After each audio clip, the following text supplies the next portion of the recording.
अस्सलाम वालेकुम, मैं हूँ रुवेज़ा अशल। नाज़रीन, बात करेंगे आज हम उन परवाज़ों की, हवाई सफ़र की, फ़ज़ाइया की, जो कि कोविड-19 की वजह से बहुत डिस्टर्ब हैं। नाज़रीन, अगर हम दुनिया के ग्लोब पर नज़र डालें तो शायद ही आपको कोई ऐसा खिता या इलाका मिलेगा जो कि कोरोना वायरस से मुतासिर नहीं हुआ होगा। अब चाहे वो कोई बिज़नेस हो या कोई तामीराती काम हो या कोई ख़रीदो फ़रोख्त हो या किसी सरमायाकारी का मामला हो, हर मैदान में कोरोना वायरस ने अपने मनफी असरात छोड़े हैं।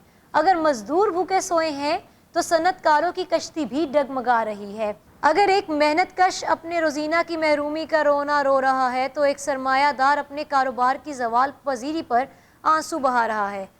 हवाई सफ़र का शोबा भी इसके अपने पंजों से महफूज नहीं रहा। अक्सर मुसाफिरों ने कोरोना वायरस के मज़र और मोहलिक असरात से महफूज रहने के लिए इज्तिमाई तौर पर हवाई सफ़र करने से अपना हाथ खींच लिया है, जिसके नतीजे में तमाम फ़ज़ाई कंपनियां शदीद खसारे का शिकार हो चुकी हैं। बेशतर यूरोपीय मुल्कों में तो अक्सर मुसाफिरों ने अपने कबल अज़ वक्त ख़रीदी हुई टिकटें तक वापस कर दी हैं, जिसके नतीजे में तमाम फ़ज़ाई कंपनियां इस शदीद खसारा उनको जो है उठाना पड़ा है। और बहुत से ऐसे जो पैसेंजर्स जिन्होंने अपनी टिकटें ली थी उन्होंने अपनी टिकटें वापस कर दी हैं।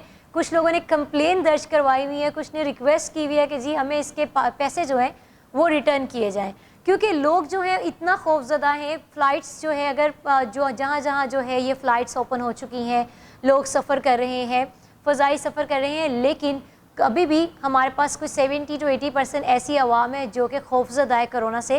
कोरोना का असर मुझे नहीं लगता इतना ज़्यादा है जितना उसका खौफ है। उसका 90% खौफ व हरास है और उसका जो असर है वो मुझे कोई 40% लगता है। तो जो आवाम है वो कहती है कि सीट साथ साथ होती है और उसमें कोई सोशल डिस्टेंसिंग कुछ नज़र नहीं आता है, जिसकी वजह से वो परेशान है, जिसकी उन्होंने अपनी टिकट्स वापस कर दी। जहाँ किसी यूरोपीय शहर में रोज़ाना की परवाज़ें 100 की तादाद में होती थी, वहाँ वो कम होकर अब 25 हो गई हैं। और इसके बारे में कहा यह जा रहा है कि अगर इस मर्ज़ पर काबू नहीं पाया गया तो हो सकता है कि ये तमाम जो कारोबार हैं इससे बंद हो गए हैं, हर चीज़ ठप पड़ी हुई है, स्टूडेंट्स इतना डिस्टर्ब हैं, उनकी जो स्टडी है वो इतनी डिस्टर्ब हुई हुई है। जो बच्चे एग्ज़ाम्स उनके चलने वाले थे, उनके एग्ज़ाम्स, बोर्ड के एग्ज़ाम्स रुक गए हैं, बच्चे स्कूल नहीं जा रहे हैं। बच्चों का थोड़ा सा, पेरेंट्स को ये होता है थोड़ा सा स्कूल जा रहे हैं, कुछ सीख रहे हैं, इनका एनवायरनमेंट चेंज हो रहा है और वो बेचारे बंद होके रह गए हैं। अगर कुछ अरसे तक इस कोविड-19 पर काबू नहीं पाया गया तो दुनिया की हलचल में इस कदर तब्दीली आ जाएगी। In last I would like to request a government के प्लीज़ इसको रिजॉल्व करें।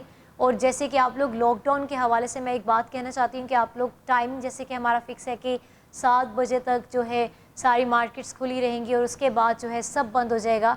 तो क्या 7 बजे से पहले कोरोना नहीं होता है? ये मेरा सवाल है। प्लीज़ मेरे सवाल का जवाब कमेंट सेक्शन में लाजमी दीजिएगा। हमारे चैनल को सब्सक्राइब करना बिल्कुल मत भूलिएगा, बेल आइकन पे क्लिक करना भी मत भूलिएगा।